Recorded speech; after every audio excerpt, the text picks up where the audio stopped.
Hey everyone, welcome to On Tap. I'm Chris, and you are watching Country Profile Part 2 of 2 on the Czech Republic, otherwise known as Czechia, otherwise known as Bohemian Moravia, if you want to get historical. This is a country whose population basically invented the now world-renowned concept of the Pilsner, or rather, they did invent it. So in Part 1, I talk about Pilsner Urquell, the company that arguably started it all, along with Rebel, which is the main brand of beer produced by the Havlichenfrod brewery. So link is down below if you want to check it out. And I have already used my 1 pun per episode quotient in the intro. That is too bad. Anyway, today we are talking about Budweiser Budvar and Praga, or Pracha. Now you might be thinking what I think you're thinking, which is, Chris, why are you talking about Budweiser? Isn't that an American beer? And to that I would say, that is a fair question, dear viewer. But here's the thing. The Budweiser we are talking about has no relation whatsoever to the American beer Budweiser, as produced by Anheuser-Busch as part of the AB InBev conglomerate. We are in fact talking about a Czech brewery called Budweiser Budvar. The Budweiser Budvar brewery comes from the Czech town of České Budějovice, or Budweis as it's called in German. And this is one of these very old European breweries. The history of brewing in the town, as it's traced directly to the modern day, started in 1265 when the citizens in the town got a license to brew beer from the King of Bohemia, as the land was called at the time. Now, this video isn't really a history lesson. Well, I mean, okay, this portion is, but you know what I mean. But basically, while Bohemia was its own kingdom, it was a constituent state within something called the Holy Roman Empire. Now, I'm assuming a number of you know what the Holy Roman Empire was. I mean, this is YouTube after all. But for those of you who don't, basically it was a sort of German-run, German-dominated collection of states in Central Europe during the Middle Ages and sort of early modern period. And while it was theoretically under the rule of a single emperor, let's just say it was a lot more complicated than that. Anyway, shortly after things got going, the brewery in the town was actually designated an imperial brewery, and so the townsfolk were now brewing beer for the Holy Roman Emperor, or Kaiser, himself. And this beer was called Budweiser, or Budweiser. So a Budweiser is beer made in the town of Budweis. So there you go. Now, there was a huge amount of money that was earned by the people making this beer, since they were now brewing it for sort of the head of their empire. And as such, the beer became actually so popular and of such good quality, supposedly at the time, that the emperor himself actually designated the town of Budweis as the only town within sort of a certain vicinity. You know, basically the towns around Budweis were not allowed to brew beer in order to establish this specific Bohemian town as the only location where one could get Budweiser beer.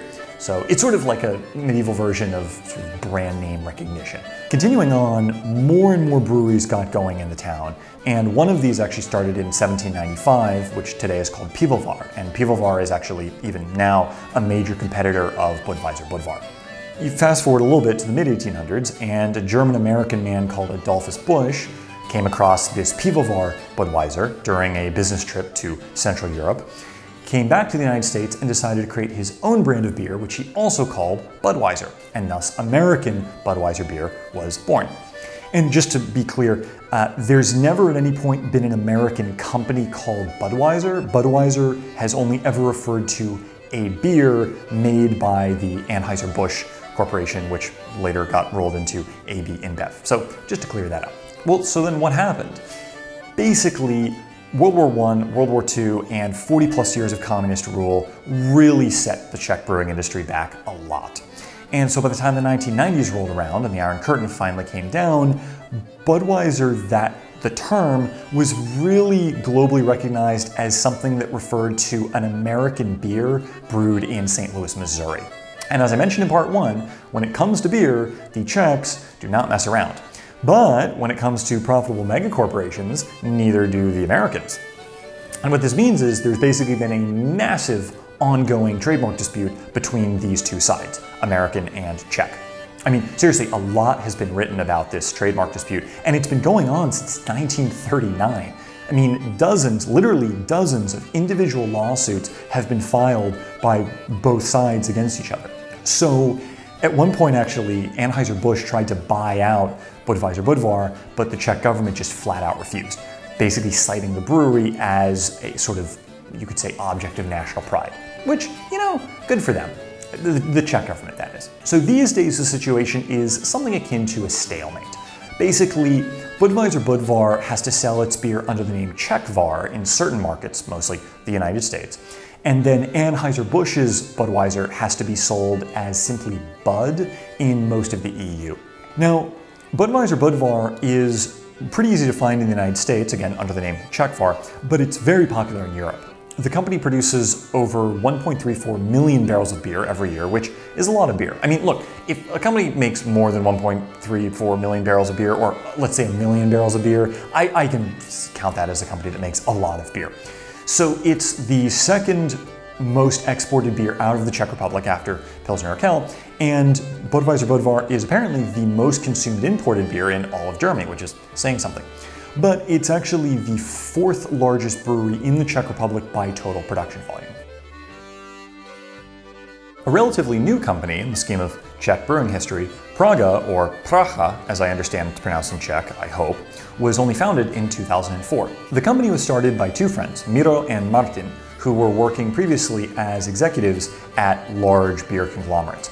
And as they describe it, they saw the products that the large companies were making, and they knew that they could do better. So they decided to go into business together and start a brewery, which, I love that. You and your friend, you see what you're doing at your large company, you're maybe not that inspired, and you say, why don't we go rogue, we're gonna do our own thing, and more importantly, you do, and you do it well. Now, if you couldn't guess from the name, the company is indeed based in Prague, or Pracha.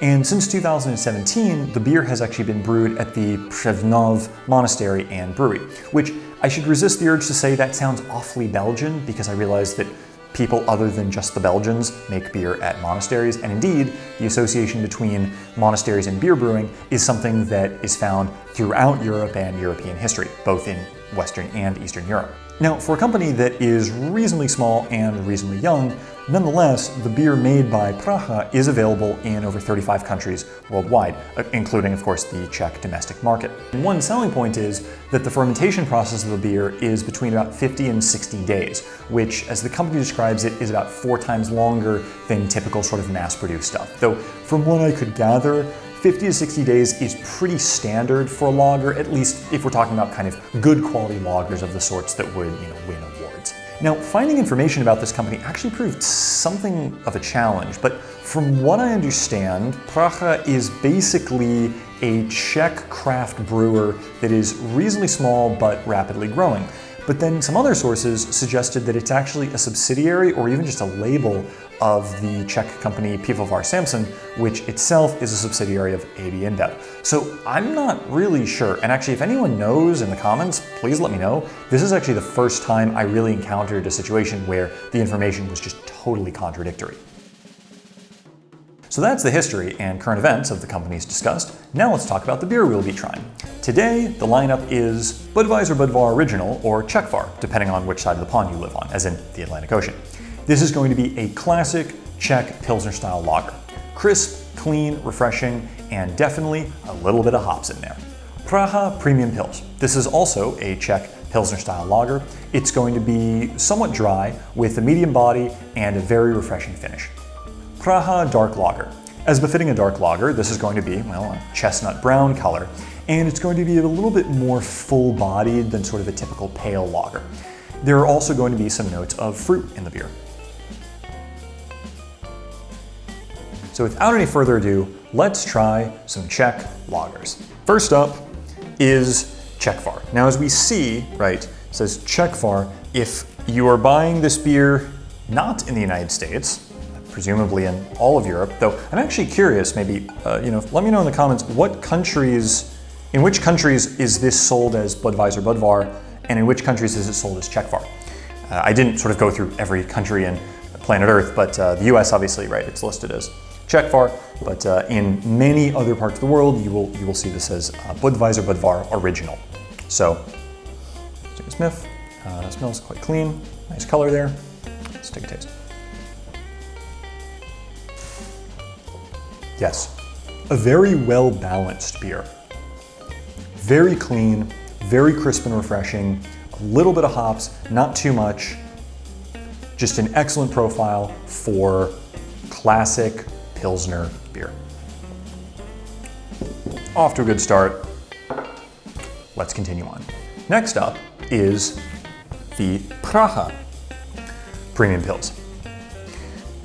Yep, very similar color, very similar smell. Maybe just a tiny more hops in this one, in the nose. Yes. Same very good level of cleanliness, crispness, cleanness.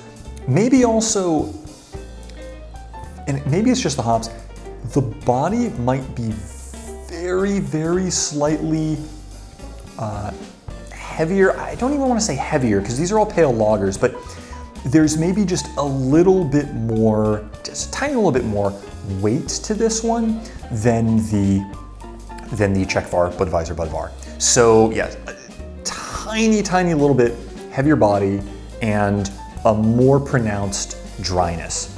Last up, we have the second Praha beer. This is the dark lager. More of a dark middle brown color. Yeah, and I'm getting some very slight sweet notes on this. Just a little bit of that sort of dark caramel malty smell. It's got the most pronounced nose of the three of these.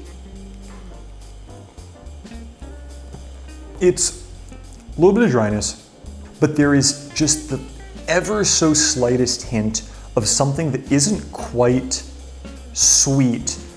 It's this very, very, very faint, almost imperceptible kind of hint of something that might be like a fruity sweetness, but it's so slight. It's pretty hard to discern, but it is there.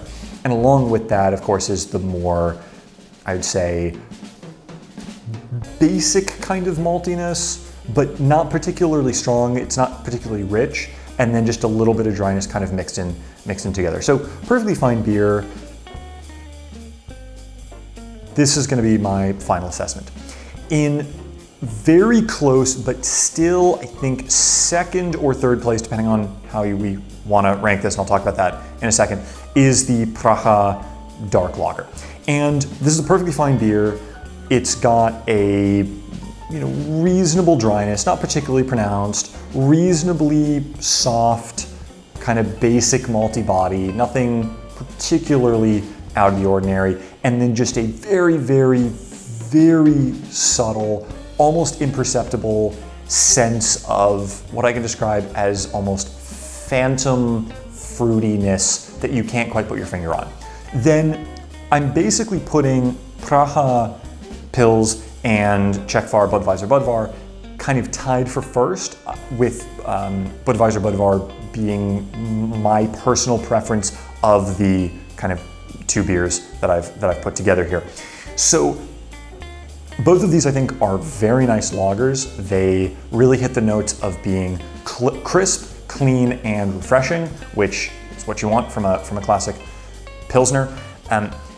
It really just comes down to if you prefer your Pilsner to be a little bit on the drier, hoppier side, in which case you want to opt for the Pracha, or if you want your Pilsner to be more of an overall balance between kind of the malty component of beer and the hoppy component of beer, in which case you go more for the Pracha, or excuse me, the czechvar or Budweiser. So just personally, I really love the fact that the Budweiser czechvar is just such a classic, good Pilsner lager beer. It is what I would think of if I think beer, classic beer, something that tastes like beer, but very good quality beer that tastes like beer. And for that reason, I'm putting it tied for first, but a little bit towards the front. The Pracha is, I would say flavor-wise, actually a little bit more bold. You're gonna get stronger notes in this beer. This is a little bit more overall balanced. This leads much more heavily on the hops, but it's not too strong. I do like the fact that the hops is the most notable part of the beer, but it doesn't overpower everything else. So you still have a bit of that balance that you get with this, but you just have a bit of a more kind of dry feeling to the beer.